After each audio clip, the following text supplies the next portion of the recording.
Here we go. Being joined today by Damon Johnson. And Damon, first of all, welcome to North White here in Monon, Indiana. We appreciate you taking the time with us to speak with our students. It's my pleasure, guys. It really is. This is extra cool. Thank you for having me. And we'll get started today with Mr. Hoover. So Damon, again, I know a little bit of your history. Will you tell the students about your musical upbringing?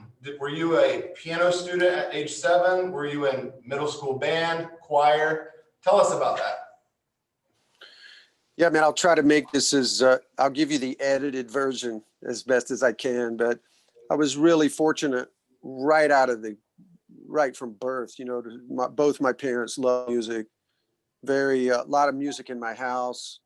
My mom sang in church. My dad plays a little guitar still to this day. You know, lots of radio, lots of country music, lots of pop music. I took piano lessons when I was 10 at my mother's insistence. She could tell that I had a little bit of a good pitch. You know, she would hear me singing around the house or whatever. So I'm grateful that she encouraged me to do that. I was not thrilled about it at that time, you know, but it worked out to be great. And especially a couple of years later, when I started picking up the guitar, I discovered rock and roll. You know, the minute that I could connect the notes on the piano to where the notes were on the guitar neck, it was a game changer for me, guys. So can't overstate the importance of those piano lessons, because it just helped me pick out songs by ear, and I was able to really progress quickly with my guitar because of those piano lessons. I played the trombone in the marching band, started in the 6th grade in middle school, and all the way through high school, man, I played in the marching band, and had a great band director in my junior high school days, Mr. Donald Jackson. And, you know, again, he saw that I had a little bit of an ear, you know, I had something else going on besides just reading it off the papers. So, you know, played music, had garage bands with my friends for fun all through high school into junior college, and was planning to go to Auburn University to pursue getting an electrical engineering degree. And right about that transfer after junior college, I got an offer to play in a really cool kind of regional band that was starting to make some noise. They'd had a song on the radio, and my parents were really cool, man. They said, "Hey, you know, you can always go back to school. Let's, you know, this is a good opportunity. Let's see what happens." And, you know, from there, I was kind of on my way. We're going to get there again. I'm going to go back still in time. If I'm not wrong, you were born in Georgia, but lived most of your life in Alabama. Those are some great names like Ray Charles, James Brown, REM, all the way to TLC. Are there any influences from those states or even in the southern region that you picked up and kind of have been with you still to this day? Great question. Great question, man. Thank you for asking me that. Very, very much. I was born in Macon, Georgia, which historically is kind of known as the home of Southern rock because of Capricorn Records, the Allman Brothers, Marshall Tucker Band, later Steve Morrison, the Dixie Dregs. Those were big bands for me. And I moved to Alabama when I started grade school. And believe it or not, man, one of my favorite Alabama artists, there's 2 of them. One would be Emmylou Harris, who is just on the Mount Rushmore of great artists, certainly from the Southeast. And the other band was the Commodores. The Commodores went to college at Tuskegee. And, you know, I just remember us being grade school kids, and we were so excited that there were these guys that had a band that was having all this success. So when like those 2 big songs, Brick House and I'm Easy, I just remember, man, we had a different love of that because they were from, you know, the state of Alabama. So those were big for me, for sure. Good. And I think Thin Lizzy is a band you like as well. Yeah, I like Thin Lizzy. Can you talk about their influence on your life and even your career? Certainly. I had just moved from Monroeville, Alabama, which is in the southern part of the state, up to the northern part, up not far from Chattanooga, Tennessee, a little town called Geraldine. It's where my mom grew up. So we had a chance to kind of move back there. So Geraldine was it was like an hour and a half to Birmingham, or just over an hour to Huntsville. So I went with my new high school friends to Huntsville. We went to a concert, and the opening band that night was Thin Lizzy. And I was only familiar with, their one big song, which was The Boys Are Back in Town. But I was not prepared for what I saw that night. I mean, I was 15. I was the perfect impressionable age. And those guys came on stage, and, they, as I came to understand later, they had really been touring a lot, and they were just in top form, man. Top form. And they had so many great guitar riffs. The songs had a special feel. The lyrics, even in that loud arena, I was able to tell that, the singer had something else going on. And of course, after I started buying the records, I came to know more about them. Of course, Phil Lynott was the legendary frontman, one of the great rock songwriters of all time, So as I began to really get passionate about playing guitar, and then ultimately started writing songs myself, Thin Lizzy was absolutely the blueprint for me in all categories: performing, style, lyrics, guitar arrangements. They just left a big imprint on me. And when my band Brother Kane got his record deal in the early 90s, no question, man, we were referencing Thin Lizzy when we'd be rehearsing or coming up with songs for those records that we put out over the next, the rest of that decade. And as you guys probably know, roll the clock forward about 20 years, and I got the phone call from Scott Gorham to join the band. He said they had a guitar position open. They had just seen me touring with Alice Cooper. And really, I think I was in the right place at the right time. I was just kind of fresh on their minds. And it's a dream. Someone should make a movie about that, man. It's unbelievable. It's a great testament to your musicianship and the cliche saying, hard work pays off. Can you talk about some of the work that you did that separated yourself? Because I could imagine yourself playing with your high school and college buddies, but you're probably budding more than them. Can you talk about what you did, or when that moment you realized, I got to move on? Another great question. The first thought I have to that is that I have to say, the work ethic that both my parents had left a huge imprint on me still to this day. We grew up on a farm. My dad sold farm equipment, so he traveled a good bit. And I know that was where my love for being on the road came from, because he would take me with him sometimes. But, my mom had been a farm girl her whole life. Her family had a farm, whatever, corn and cotton and cows and pigs and everything. So, I got a little of that experience, man, getting up early, working hard. And I was a pretty good student in school. So, my parents really, I couldn't have measured, what impact that would have once I started playing guitar. I had that same sort of almost like setting a schedule, like, all right, I'm going to work on my schoolwork for an hour. I'm going to play guitar for an hour. And, once I found some kindred spirits to put a band together with, I was writing the set list. I would call everybody that, hey, this is what we're learning. This is what we're working on. And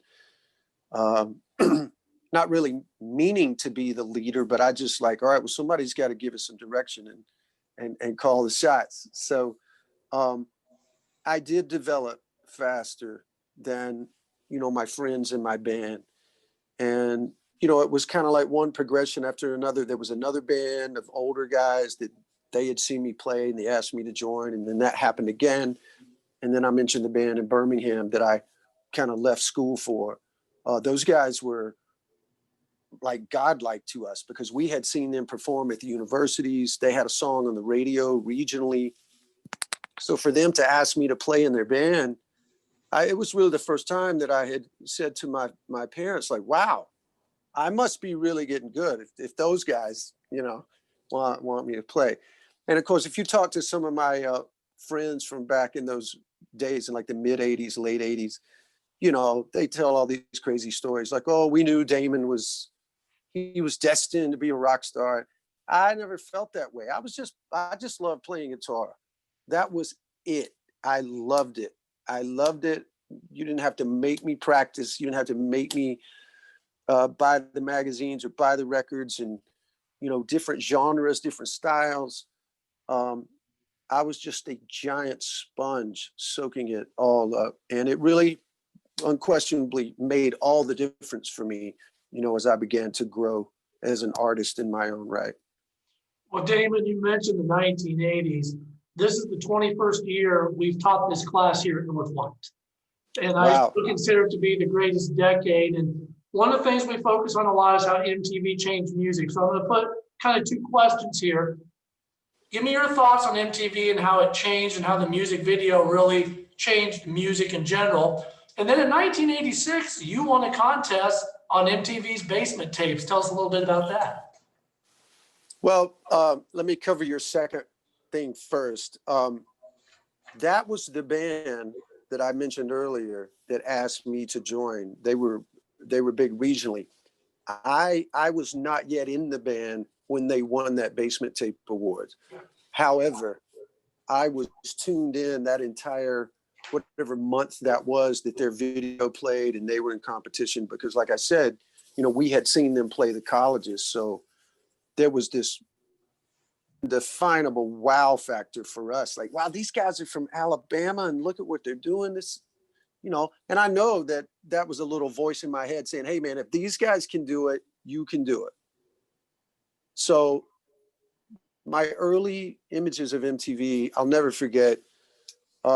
The video that was just etched into my brain was Photograph by Def Leppard.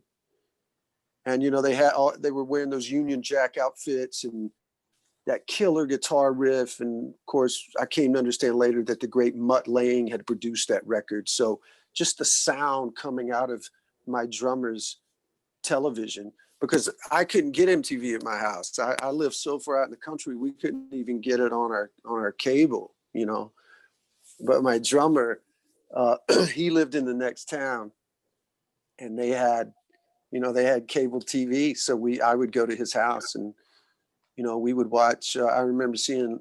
It's when we were really getting into heavier bands, more metal bands like Judas Priest and Iron Maiden, early Metallica, stuff like that. So, and there's no question, man. I mean, I loved all of those MTV bands, a lot of the new wave bands.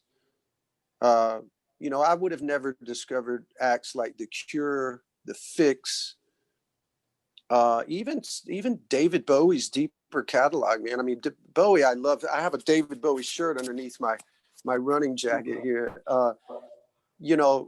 Bowie, man, just how he merged music and cinema in that video era was.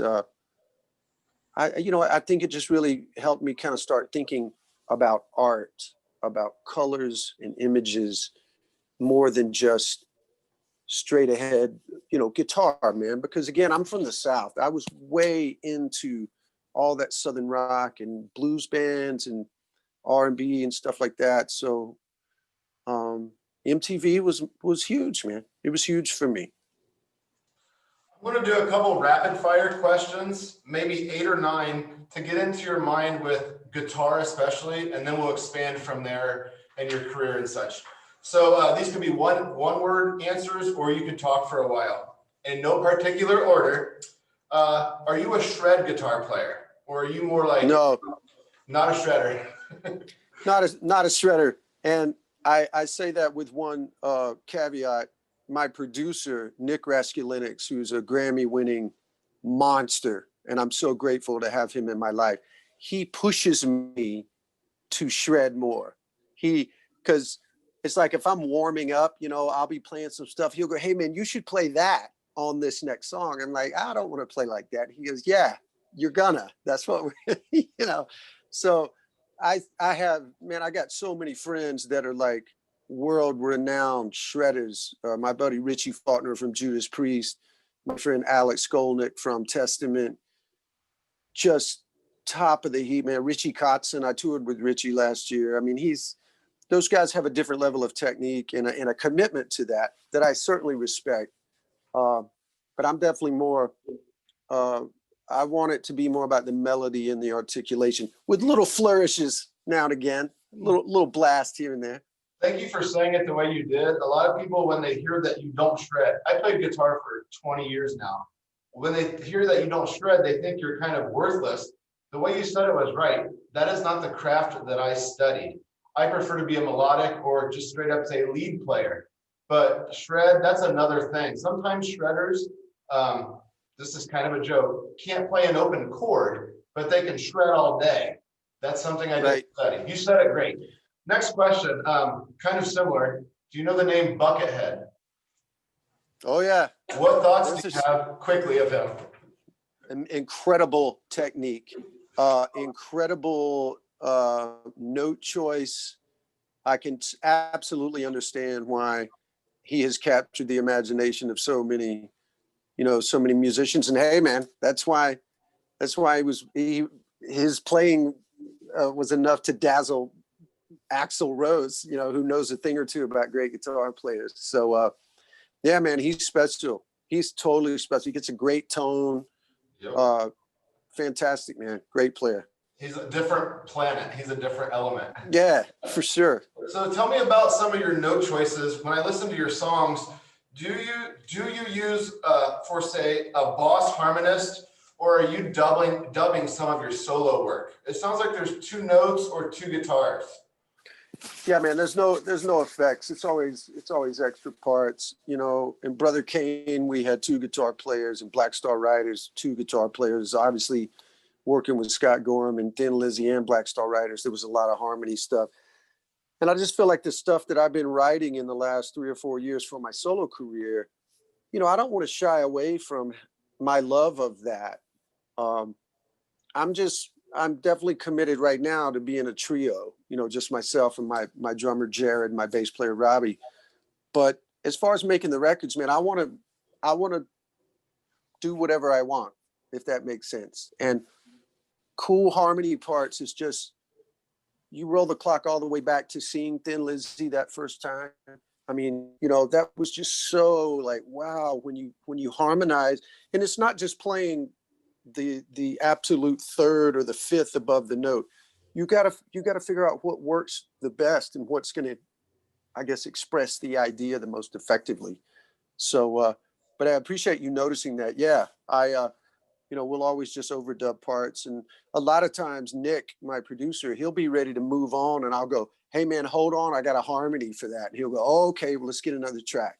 See, that's one of my questions. Does it ever get frustrating when you're overdubbing and you don't have the other person here to play together? You can hear that one guy earlier. Does that bother you ever?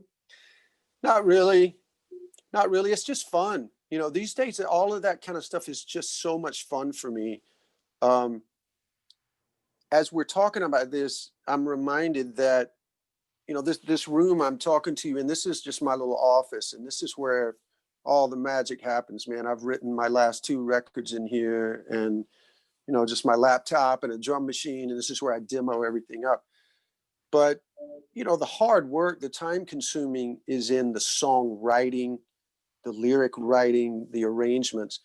But man, once all that's done and I can just pick up a guitar and start blowing, that's as fun for me as riding a jet ski or playing basketball. I just love it so much. And it just feels good to be kind of free in those moments and let the song itself guide me or dictate, where the part should go and what I should play that's appropriate at that moment. Your passion is obvious. A couple more of these rapid fire questions. Do you ever play 7, 8, 9, 20 string guitars? No, I mean, I've got a 12 string that I use, for like some overdub stuff. But, I don't think I've ever played a 7-string guitar. I think Nick produces that band Korn, And I've met all those guys. I mean, those are great guys. And obviously their sound is unique, and they were kind of pioneers in that whole 7-string thing. But, I'm very content to let my bass player take care of that low end, and I'll find a place to kind of work inside of that. That goes into my next question. Can you talk about a couple genres? I know the answer myself, but I want to hear you. A couple genres of rock. There's Southern rock, there's classic rock, there's new metal, shred metal. Can you just mention 3 or 4 styles or genres, and maybe a band that is associated with it? Just to hear your viewpoint, some bands or styles, genres. Yeah, man. Well, rock and roll has been around so long that just to kind of create little cliques, you need a name for it. I'm still such a fan of the kind of the originators, those bands that came in the late 70s, early 80s. Van Halen is massive. Van Halen was as big for me as Thin Lizzy. So I don't know what you would call that genre besides this classic hard rock. But, moving into the 90s, I was a big fan of some of the grunge era bands, Kim Thale and Soundgarden.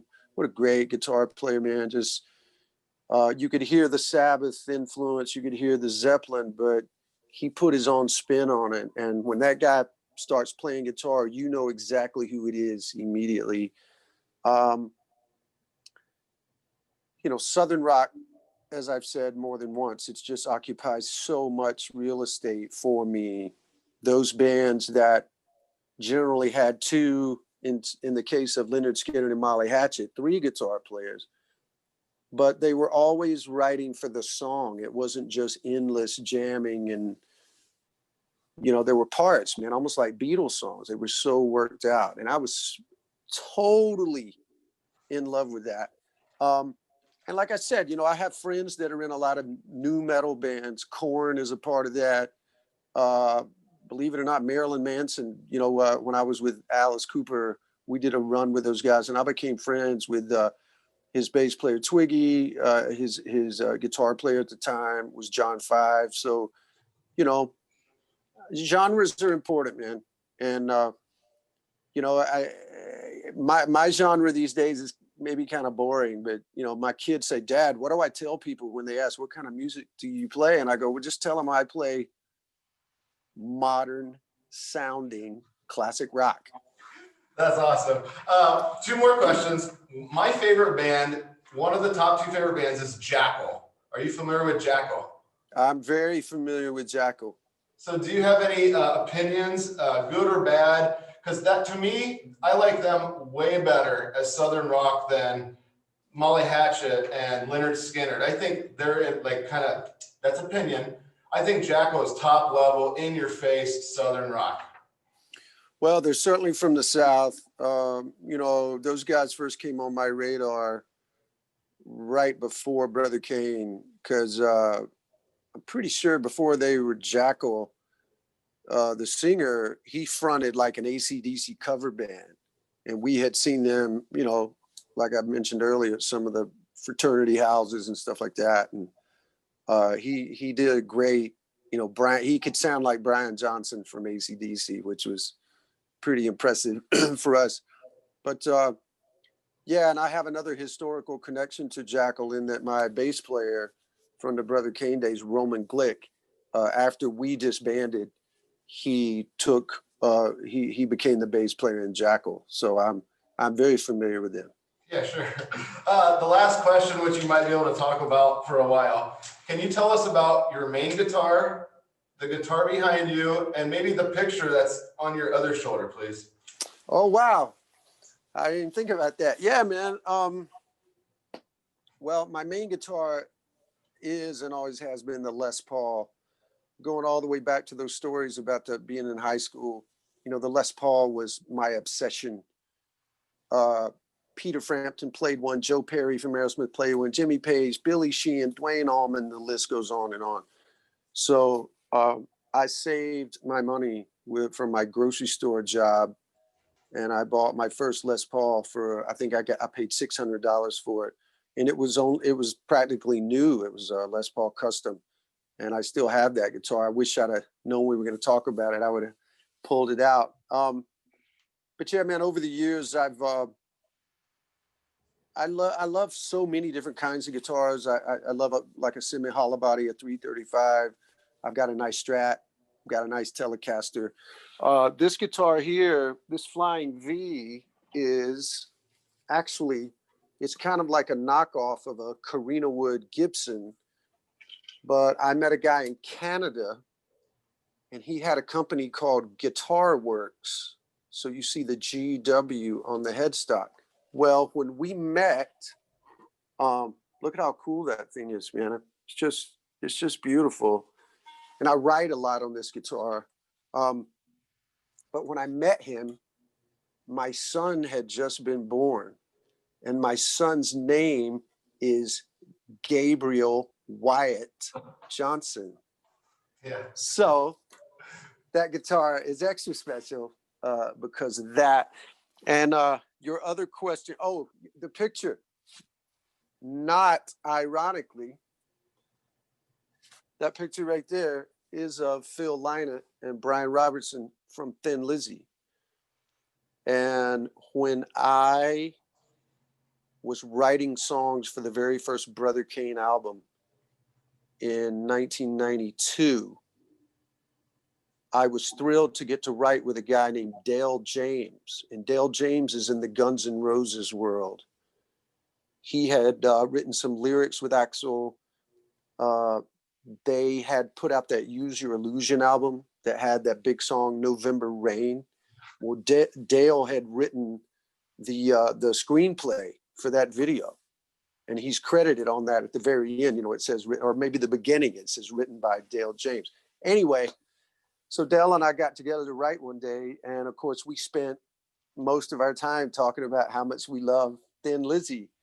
And I'll never forget it, man. I was on my way out the door and he goes, "Hey, man, hang on a minute. I got something for you." And he walked out with that 8x10 photo of Phil. And he said, "Man, I met the guy that took this picture and he gave me 2 copies of this. I want you to have one." And it's that photo's been on my wall every place I have lived since Dale gave it to me. So it's a special picture, man. I got Tom Petty over here. I got Stevie Ray Vaughan over there, and I got Phil there. Those 3 guys are always keeping an eye on me, making sure I'm keeping everything legit and authentic. Well, Damon, let's talk a little bit about Brother Kane. That was really, as we look at the bands you progressed through, talk about that band and the success you had. Yeah, Brother Kane was myself and 3 of my friends from Birmingham. And I guess in a way it was a bit like when I put my band together in high school. You know, I was just looking around for like-minded players. I was lucky in that my manager really deserves a lot of credit for us getting that band off the ground. He was committed to me as a guitar player and a songwriter. And originally we were going to try and find a singer. And I would, you know, so I could just be Eddie Van Halen or Jimmy Page or whatever. But I was able to get a development deal with Virgin Records. And as you guys probably know, a development deal just means they're going to invest some money in cutting demos and maybe taking some photos and whatever to help us see what we could come up with. So I know that it was a bonus for me that I kind of had that, because then I could go to a great drummer in Birmingham at that time, like Scott Collier, and say, "Hey, man, I've got this deal with Virgin Records. I'm very focused. I've got a lot of songs, you know." And Scott knew how I was as a guitar player. He didn't realize that I'd been writing so much. So it just gave me more energy, you know, to have Scott as my drummer, because he was the best drummer in the whole city. You know, the same with the bass player at the time, Glenn Maxey. He was from Huntsville, you know, the town, Huntsville's north of Birmingham. But same thing, you know, he was playing in another big show band that was touring around the Southeast. And so, man, I just knew it was a great band. And And we just worked really hard. I was so committed to writing as many songs as possible. I understood early on that if you're going to put out a record that has 10 songs, and at that time, as you guys know, the radio was pivotal, MTV was pivotal. You had to have something that's considered, quote, a hit. So I figured, well, if we write 10 songs, there's a good chance one of them is going to be really good. Well, I felt like, well, hey, if we write 50 songs, then we'll have 5 killers. So that's what we did, man. We just overworked, and it really paid off, because we had a #1 rock radio song in '93 with Got No Shame. We had an even bigger song 2 years later with And Fools Shine On. And then in 1998, we had yet another hit called I Lie in the Bed I Make. So we were fortunate, man. We worked hard, but we made a lot of friends at radio. They really took a liking to us. And anytime they would say, hey, can somebody in the band come and do the morning show, and bring a guitar? The answer was always, yes, we'll be there, So that paid dividends for us, certainly, with the support that we got with the airplay.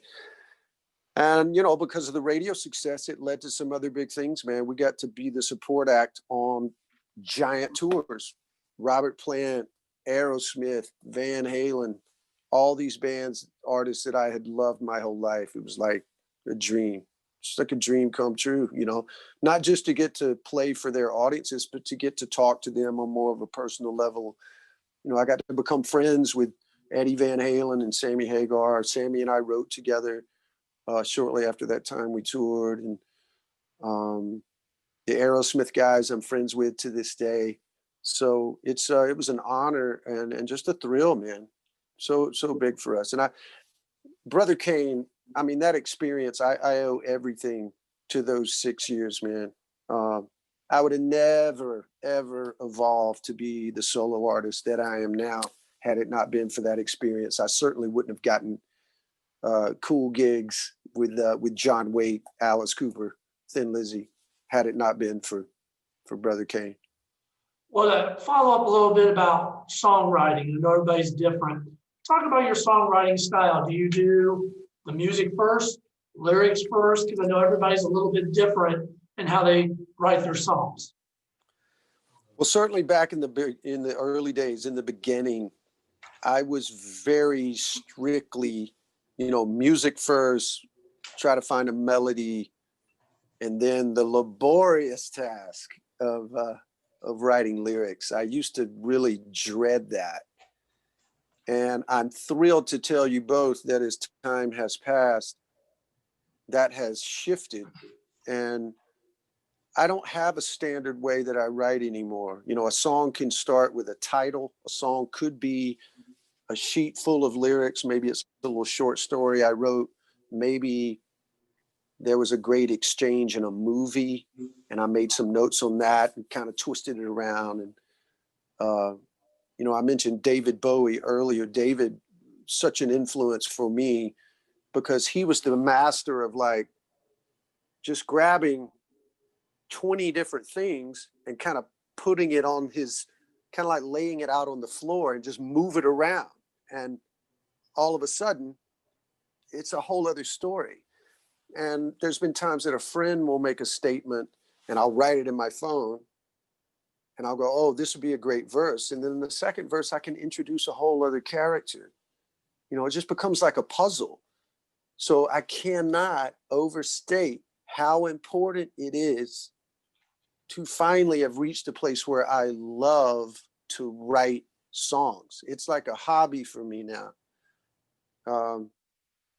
It's one thing I guess I have in common with Paul McCartney. Somebody asked him in an interview one time, they says, well, what do you do for fun? He goes, well, I write songs. And they're like, well, no, that's your job. He said, incorrect. He goes, my job is getting on airplanes and buses and hotels and being away from my family. That's my job. He says, writing songs is a gift. It's fun. And I just thought, man, if I could ever get there and be like that, well, I'm happy to tell you it finally happened. A similar question, very, very close. I've actually tried to get a little deeper into the songs You said Dale James, is that his name? Dale James? Yeah. Writing with him, and if I'm not mistaken, you had a song picked up by Stevie Nicks. So can you talk about like really writing the song and balancing who gets credit, or he helped a little bit or she did help with the verse, we give her credit, and how all that works, then getting a song picked up by Stevie Nicks? Well, there's a lot of stories about how different songs have been credited or uncredited to the people involved in its creation. Um, my experiences have all been really positive. Um, I've never undervalued the contribution from someone else. I've never been precious like, hey, I've got this idea. I want you to come in and help me, but I'm only going to give you 20%.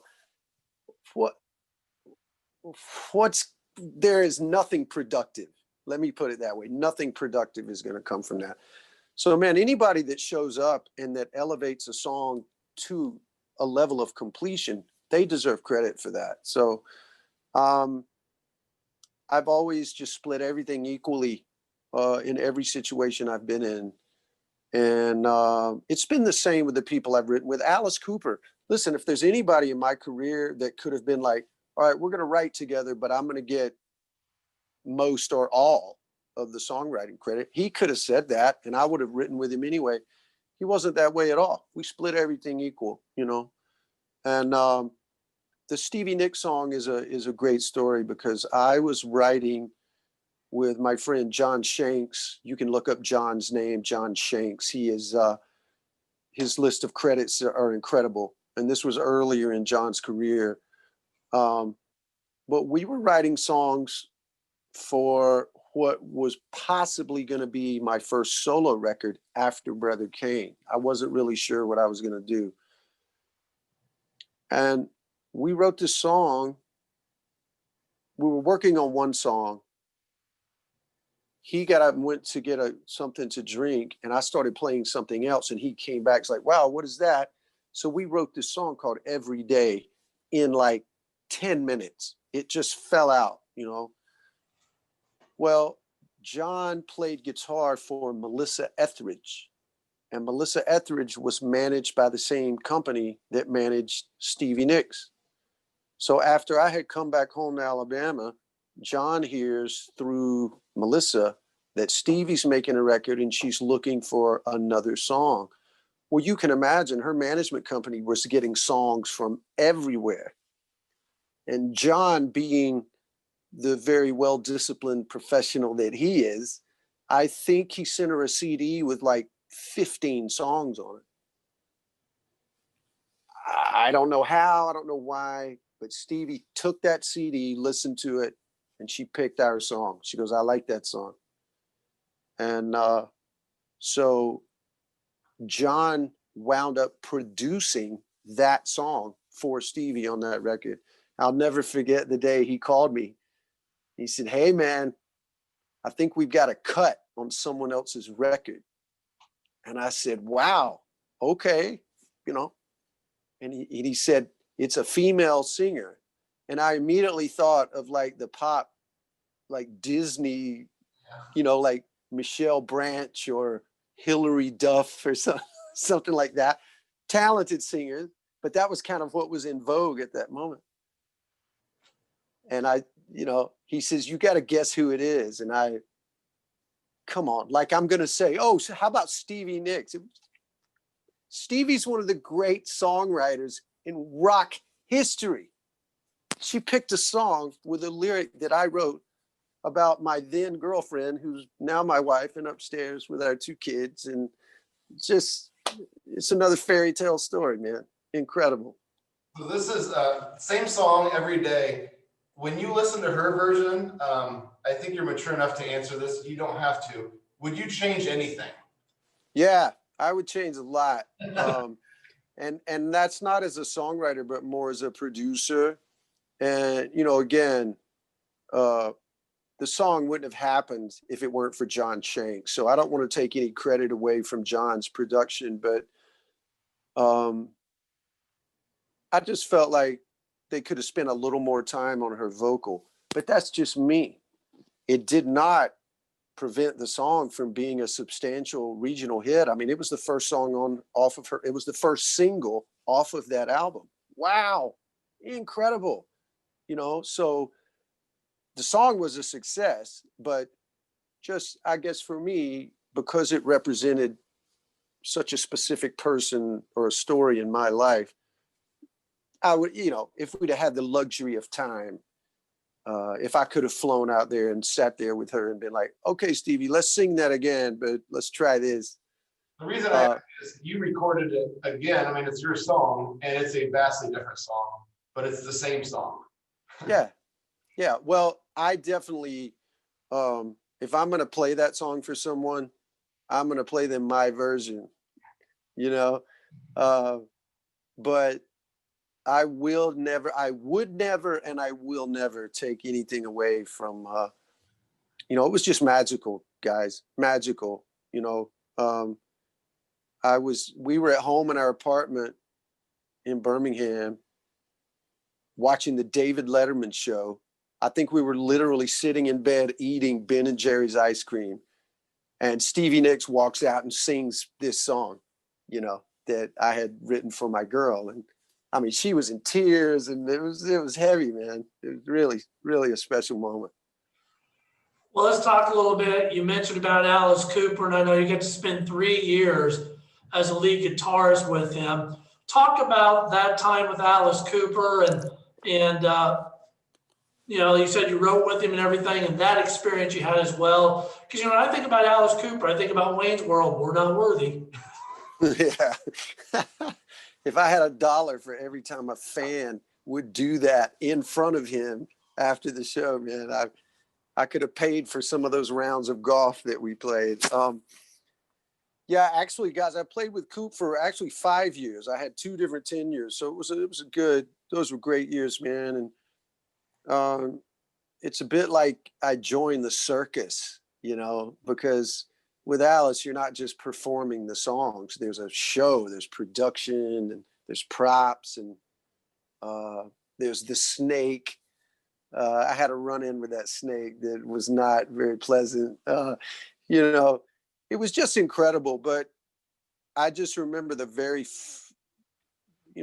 first night we played, because when I got the gig, I had to learn a bunch of songs really fast. So I didn't really have a chance to sort of step back and just be an observer. But as we started to do that first run of dates together, I was just so incredibly humbled by the quantity of quality songs that guy has in his catalog. It's like, because all of my experiences up to that point had been Brother Kane.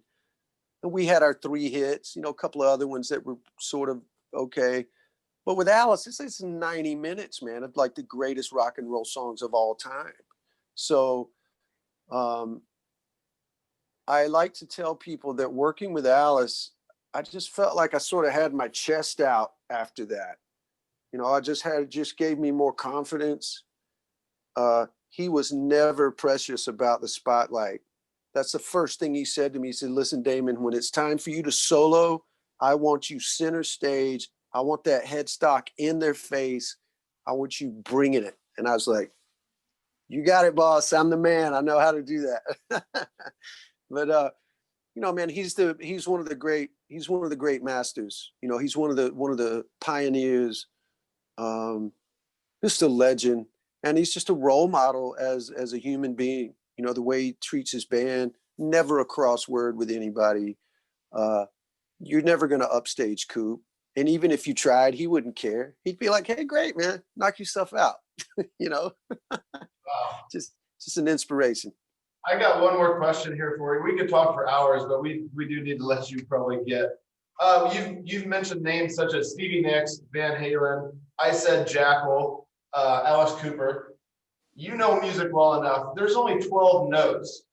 What are some of these people, yourself included, what do you do different that make those 12 notes elevated, or you can get something out of it? Some people look at piano or music, guitar, and they're done with G, D, E minor, C. They think that's it. What are you doing different? How do you pull out some new stuff? Colors.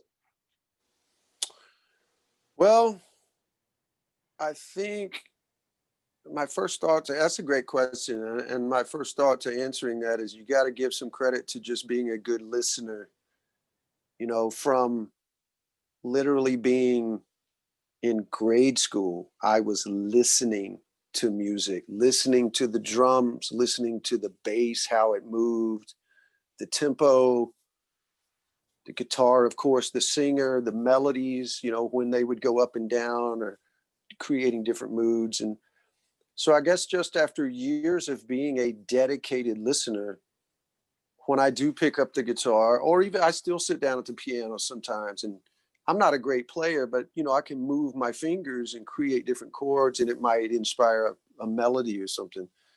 I guess I'm able to recognize, like, okay, this is cool. This sounds like a new idea. This doesn't remind me of anything. Not that there's anything wrong with writing something that maybe has familiarity from something else. There's plenty of things you can do to take it, you know, away from that and turn it into its own thing. I guess I go back to what I was saying earlier about it is a puzzle. And if you can maintain that fascination for it, or that love of